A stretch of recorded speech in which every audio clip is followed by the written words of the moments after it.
Financial planning म्हणजे नक्की काय आणि फायनान्शियल प्लॅनिंग सुरुवात कुठून करायची हा सगळा मेज होऊन बसलेला आहे. फायनान्शियल प्लॅनिंग 3 टप्प्यामध्ये कशा पद्धतीने करायचे मी आज तुम्हाला सांगणार आहे. थोडासा व्हिडिओ लॉंग आहे पण हा व्हिडिओ शेवटपर्यंत बघा, कारण A to Z गोष्टी तुम्हाला आज क्लिअर होतील या पद्धतीचा हा व्हिडिओ आहे. फायनान्शियल प्लॅनिंग करताना जर महत्त्वाची बेसिक पहिली जी स्टेज आहे, प्रायमरी स्टेज आहे, तर प्रायमरी स्टेजला फायनान्शियल प्लॅनिंग कसं असायला पाहिजे, तर त्याच्यासाठी प्रायमरी स्टेजमध्ये 3 गोष्टी तुमच्या व्हायलाच पाहिजे. या गोष्टीमध्ये एक गोष्ट जर तुम्ही मिस केली तर तुमचे फायनान्शियल प्लॅनिंगचं फाउंडेशनच कधी बनणार नाही. ती गोष्ट म्हणजे पहिलं, स्वतः तुमच्याकडे 3 महिन्याचा तरी फायनान्शियल बॅकअप असायला पाहिजे. म्हणजे काय, तुमचा महिन्याचा खर्च 1 लाख रुपये असेल तर तुमच्याकडे 3 लाख रुपये असणंच गरजेचं आहे. आणि एकदा तुमचे 3 लाख झाले तर पुढे 6 महिन्यासाठी, 9 महिन्यासाठी, 12 महिन्यासाठी तुमचा बॅकअप प्लॅन असणं गरजेचं आहे. 3 महिन्याचा खर्च तुमच्याकडे जमा झाला तर दुसरी महत्वाची गोष्ट करणं गरजेचं आहे. ते म्हणजे तुम्ही घरातले करते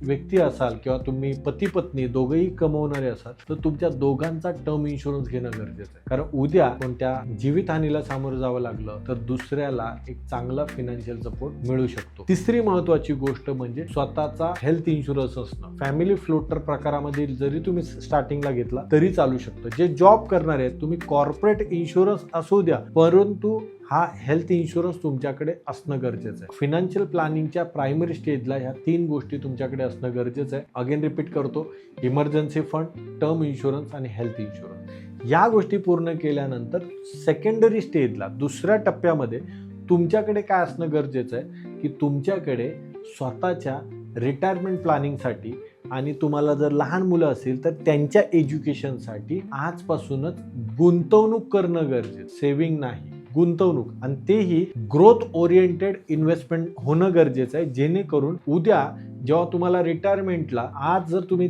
30 मध्ये असाल तर अजून 30 वर्षानंतर तुम्ही रिटायर होणार आहात आणि त्याच्यानंतर 20 वर्ष तुमची रिटायरमेंटची राहणार आहेत. म्हणजे जे लॉंगेस्ट वेकेशन ऑफ लाईफ जे बोललं जातं ते म्हणजे रिटायरमेंट. तर त्याच्यासाठी तुमच्याकडे इन्व्हेस्टमेंट प्लॅन रेडी करणं गरजेचं आहे. भले त्याची इन्व्हेस्टमेंट तुमची महिन्याला 5,000 रुपयापासून सुरुवात होत असेल. दुसरी इन्व्हेस्टमेंट जी आहे मी तुम्हाला सांगितली ती म्हणजे तुमच्या मुलाच्या एज्युकेशनसाठी. जर आज तुमची मुलं, एखादं मूल 5 वर्षाचं असेल, एखादं मूल 2 वर्षाचं असेल तर तुम्हाला त्यांच्या एज्युकेशन लाईफचे टप्पे बनवावे लागतील. ते टप्पे काय असतील, 8, 9, 10 हा पहिला टप्पा. याच्यासाठी मोठा खर्च लागतो. ह्याच्या आधीचे खर्च आहेत ते तुम्ही तुमच्या मंथली इन्कम मधून मॅनेज करू शकता. परंतु 8वी, 9वी, 10वी साठी जर आज तुम्ही बघितले तर 3-3 लाख रुपयाचे पॅकेजेस मुलांच्या ट्युशनचे आहेत. त्याच्यानंतर येतो 11वी, 12वी. 11वी, 12वी साठीही आज तुम्ही चांगल्या क्लासेसची फी बघितली तर तीही 3 ते 5 लाख रुपयाच्या घरात आहे. आणि त्याच्यानंतर येतं ग्रॅज्युएशनचे एक्सपेन्सेस. जर आज नॉर्मल इंजिनिअरिंग जरी करायचा विचार केला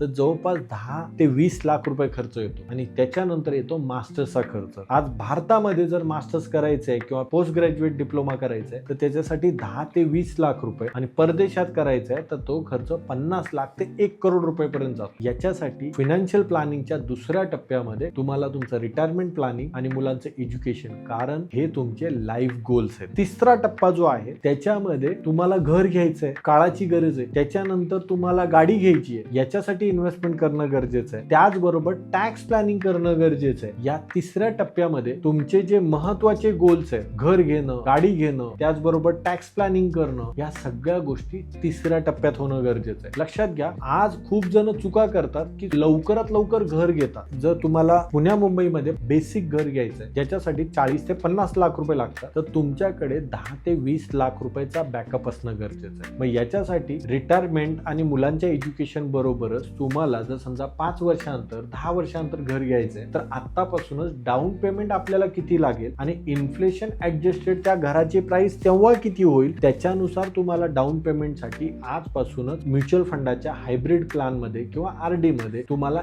SIP करणं गरजेचं आहे. की तुम्हाला गाडी घ्यायची आहे, भविष्यात जर तुम्हाला आज एखादी गाडी 10 लाखाला घ्यायची आहे, ती 5 वर्षानंतर तुम्हाला घ्यायची, त्या गाडीची किंमत 5 वर्षानंतर 15 लाख रुपये होईल. कारण भारतामध्ये ऑटोमोबाईल इन्फ्लेशन 8% आहे. मग जर तुम्हाला तेव्हा त्या गाडीची किंमत 15 लाख रुपये होणार आहे, तर तुम्ही आत्तापासून ऍटलिस्ट 5 ते 7 लाख रुपये जमा केले तर तुम्हाला कारचा जो EMI असेल तर तो खूप कमी बसेल आणि तो तुम्ही लवकर 3-4 वर्षामध्ये फेडून ते लोन पूर्ण करू शकता. याचा फायदा असा होईल, जेव्हा भविष्यामध्ये तुमची मुलं मोठी होतील तेव्हा तुमच्यावर हा कोणता खर्च नसेल. आणि तिसरी महत्वाची गोष्ट म्हणजे प्रॉपर टॅक्स प्लॅनिंग करणं. खूपदा आपण सगळे खर्च करतो आणि शेवटच्या टप्प्यामध्ये टॅक्स प्लॅनिंगला जातो. टॅक्स प्लॅनिंग तुम्हाला दरवर्षी एप्रिलच्या पहिल्या महिन्यामध्ये तुम्हाला CA कडून करून घ्यायचं आहे आणि ते 12 महिने फॉलो करायचंय, ना की जानेवारीमध्ये अलार्म वाजायला लागल्यानंतर तुम्ही जागे होता आणि जानेवारी, फेब्रुवारी, मार्च मध्ये गेल्या 9 महिन्याचं प्लॅनिंग कर. हे न करता आधीच करणं गरजेचं आहे. आणि फायनान्शियल प्लॅनिंगचा 4थ्या टप्प्यामध्ये तुम्हाला जर काय करायचं असेल तर ते म्हणजे तुमच्या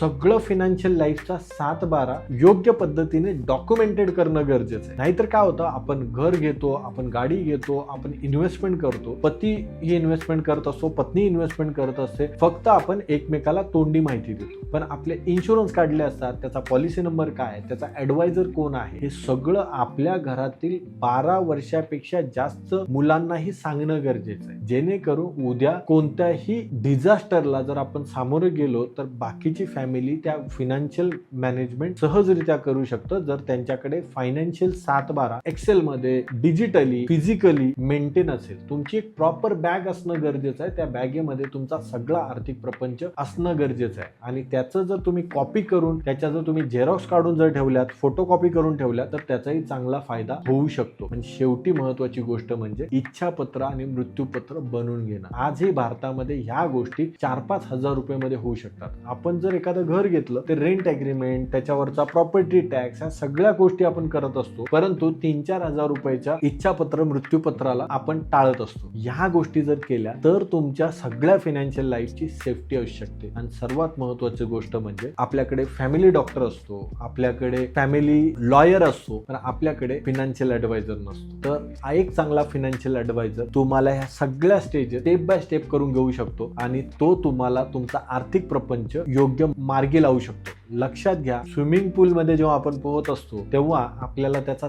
तळ तिथे सगळीकडे लिहिलेलं दिसत असतं, पण फायनान्शियल जंगल म्हणजे एखाद्या नदीमध्ये किंवा समुद्रामध्ये पोहण्यासारखं आहे. आणि त्याच्यामध्ये जर तुम्हाला एक चांगला फायनान्शियल ऍडवायझर जर तुमच्या सोबत असेल तर ह्या फायनान्शियल प्लॅनिंगच्या स्टेजेस तो तुमच्याकडून करून घेतो. पूर्ण प्रवासामध्ये हा तुमचा एक सारथी म्हणून तुमच्या सोबत राहतो. ह्या स्टेप्स कशा वाटल्या हे आम्हाला नक्की कळवा. मराठी पैसा आणि मनी मास्टर महेश तर्फे ह्या आम्ही लॉंग व्हिडिओज बनवतोय, जेणेकरून फक्त तुम्हाला इन्साइट देणं नाही तर प्रॅक्टिकल सोल्युशन देणं हे आमचं कर्तव्य. धन्यवाद.